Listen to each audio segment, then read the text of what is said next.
Emitimos hoy desde la Biblioteca Carlos Lleras Restrepo del Consejo de Bogotá con el respaldo de Asocapitales y como parte de una iniciativa que se llama Consejo en Movimiento, que ha venido respaldando Caracol Radio, que hoy se centra en el asunto fundamental de la seguridad.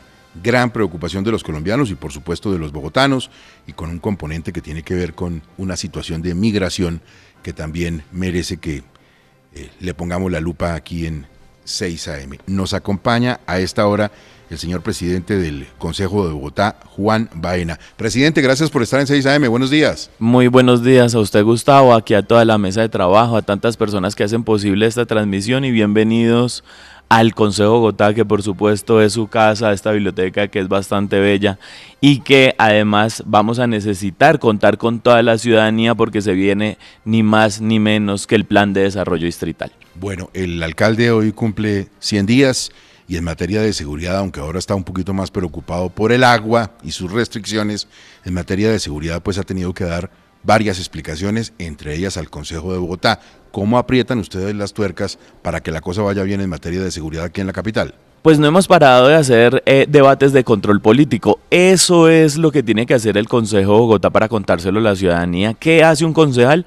Un concejal fundamentalmente lo que tiene que hacer es control político a la administración. Hemos hecho varios debates de control político y aunque las cifras hoy, si uno compara estos primeros 100 días de Carlos Fernando Galán con los 100 días de la administración anterior, las cifras acompañan a Carlos Fernando. ¿Qué no acompaña a esta administración? Un tema que es muy preocupante, Gustavo, y es la percepción de inseguridad. Aquí además lo ha dicho Pero Galán. ¿es percepción o es realidad? Además la percepción es realidad, porque cuando usted se siente inseguro, pues está inseguro. Claro. Ahora, las cifras, insisto, han acompañado a la administración de Galán, pero tenemos que entonces encontrar cuál es la razón por la cual las personas en Bogotá se están sintiendo inseguras. En general, en todos los delitos de alto impacto de Bogotá hemos tenido una reducción en estos primeros 100 días. Hay dos delitos, Gustavo, que me preocupan muchísimo porque el incremento es bastante alto. ¿Cuáles son? Primero, la extorsión. La extorsión tenemos un incremento de más de un 30% y tenemos otro delito que también es profundamente preocupante en estos 100 días, que ha aumentado también en más de un 100% y es violencia intrafamiliar. Eso es bastante preocupante. Pero el resto de delitos, el hurto, el homicidio, el hurto en transporte público, el hurto a celulares ha mejorado. Entonces, ¿cómo se mejora la percepción? Esa será la gran pregunta que nosotros tenemos que resolver. Yo creo que la seguridad lo mantengo repitiendo, no porque yo sea un experto, sino porque he estudiado con otros expertos, y es que la inseguridad hay que entenderla de manera orgánica, de manera transversal. Si usted está en una calle y esa calle está sucia, usted se siente inseguro, así no sea víctima de un delito. Si usted está además en esa calle, pero está limpia, pero está oscura, usted se siente inseguro.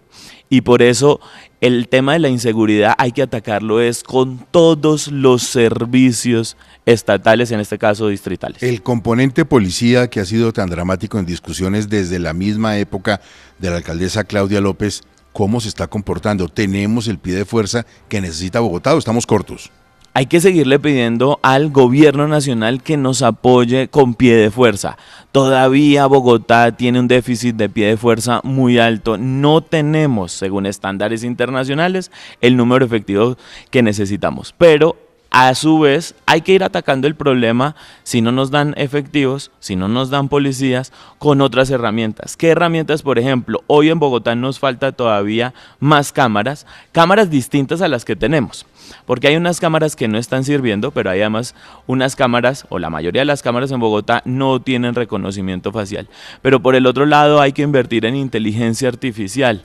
Hoy no tenemos unos buenos, digamos, procesos con tecnología que nos permitan predecir el crimen, en dónde está ocurriendo el crimen. Hay un dato que quiero darle. Mire, Bogotá el año pasado presentó más o menos 150.000 hurtos. Si usted tiene el dato que dice que la mitad de las personas no denuncian, quiere decir que en Bogotá más o menos el año pasado hubo 300.000 hurtos. Si tenemos una ciudad Brutal. de 8 millones de habitantes, de 7 millones y Brutal. medio de habitantes, quiere decir que en un porcentaje muy alto, todos los que estamos aquí Sí. fuimos víctimas de un hurto. Pero cuando usted analiza esa cifra, encuentra que la mayoría de los delitos se concentran en unas localidades. Los hurtos, por ejemplo, se concentran sobre todo en Usaquén, en Chapinero, en Teusaquillo. Dirá, ¿por qué? Bueno, pues porque allá es donde, digamos, a los delincuentes les interesa hurtar personas. Pero, por ejemplo, las extorsiones se concentran en otras localidades. Por supuesto, en aquellas localidades en las que hay mayor comercio. Le voy a dar otra cifra que es muy preocupante. El 30% de los comerciantes en Bogotá dicen haber sido víctimas de extorsión Y o de se hurto. puede estar quedando corto. Y me puedes, claro, porque si no denuncia la mitad de las personas, es muy alto el porcentaje. Presidente, sorprendió ayer una declaración del canciller de Venezuela diciendo que el tren de Aragua no existe y lo hemos padecido en Bogotá. Ustedes hicieron aquí debates con el secretario de Seguridad de la anterior administración, las personas decapitadas, los cuerpos embolsados. ¿Cómo estamos en materia de esas bandas organizadas de violencia extrema en la capital? Tenemos ese problema en todo Bogotá, porque además no es solamente el tren de Aragua, tenemos también los Satanás. Esto además hay que decirlo, porque hay que pedirle ayuda también al gobierno nacional. Imagínese usted que alias Satanás, el líder de los Satanás, está en la cárcel y delinque desde la cárcel. ¿Cómo es posible? O sea, ¿para qué lo metimos a la cárcel? Está entonces es más bien Le dimos una oficina. Exacto, le dimos una oficina, se está alimentando y está durmiendo. Y se está alimentando además a costillas de nosotros, de los impuestos de nosotros.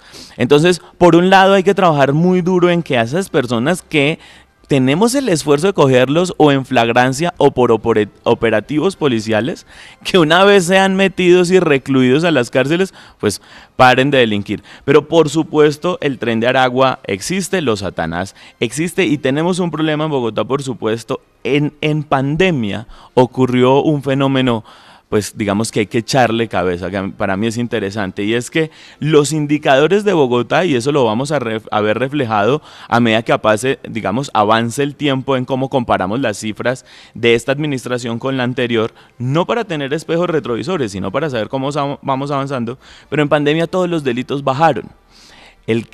Lo que es preocupante en pandemia es que los delitos que tienen que ver con el crimen organizado, por ejemplo, el uso de arma de fuego, sí se aumentó y se fortalecieron bandas criminales. Y lo que tenemos hoy en Bogotá es unas bandas criminales que tienen una cosa, digamos un modus operandi, que es disque multicrimen. Entonces se dedican a muchísimos delitos. Por ejemplo, hacen extorsión, por ejemplo, venden Tienen su holding. tráfico, narcotráfico, roban carros, roban relojes, se ponen, inclusive tienen que ver con trata de personas, armas pasan por Bogotá, en fin. Los hemos dejado crecer.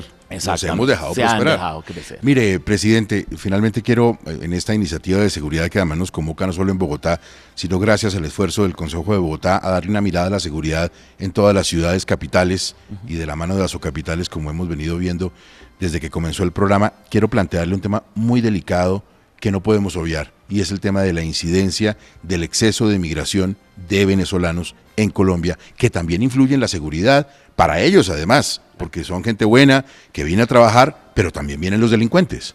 Sí, y además muchas veces se vuelven, digamos, como en el blanco perfecto de personas para ser reclutadas, ¿no? Una persona que no tiene trabajo, que está llegando, digamos, a Bogotá, que está llegando a Medellín, que está llegando a Cali, se vuelve blanco muy fácil precisamente de las bandas delincuenciales. Hay datos, digamos, muy interesantes en lo que tiene que ver Bogotá. Bogotá tiene un problema, digamos, a resolverse de migrante que tiene para mí, o se puede ver desde dos lugares. El primero es migración interna. Precisamente estas personas que son víctimas, por ejemplo, del conflicto armado. Y para ellas tenemos que tener unas ofertas, digamos, en Bogotá. Ya estamos trabajando en Bogotá con Carlos Fernando Galán, de comenzar a darles trabajo a personas que pertenecieron pues a grupos armados, por un lado. Para que tengan una segunda oportunidad, para eso pues firmamos, digamos, la paz. Pero por el otro lado tenemos unos problemas, por ejemplo, en materia de salud súper agudos con respecto a la población migrante, digamos, que llaman disque exterior, ¿no? Extranjeros, pero pues que sencillamente son venezolanos, pues sí. Es la diáspora venezolana. Tenemos cifras, por ejemplo, que hablan dizque de 800.000 venezolanos en Bogotá. Yo creo que esa cifra también se queda muy corta. Realmente hay personas, hay ONGs que hablan de 1.200.000 venezolanos que están en nuestra ciudad. Y esa pregunta es muy válida, sobre todo y a propósito con el tema de salud que estamos viviendo. Porque todas esas personas se están atendiendo en Bogotá, pero, por ejemplo, a esos hospitales, esas EPS, no se les paga la atención de esos venezolanos y eso, por supuesto, termina profundizando aún más el problema de dinero que tenemos hoy en Bogotá y en el país. Juan Baena, el presidente del Consejo de Bogotá, y esta iniciativa importante que hoy se centra en darle una mirada a la seguridad en el Día de las Víctimas. Presidente, gracias por acogernos aquí en el Consejo. Un abrazo grande para usted. Muchas gracias por la invitación. Espero que los hayan tratado bien. Nos ocupamos de que tuvieran cafecitos desde temprano. Esta es la casa de ustedes. Por favor, sigan viniendo aquí.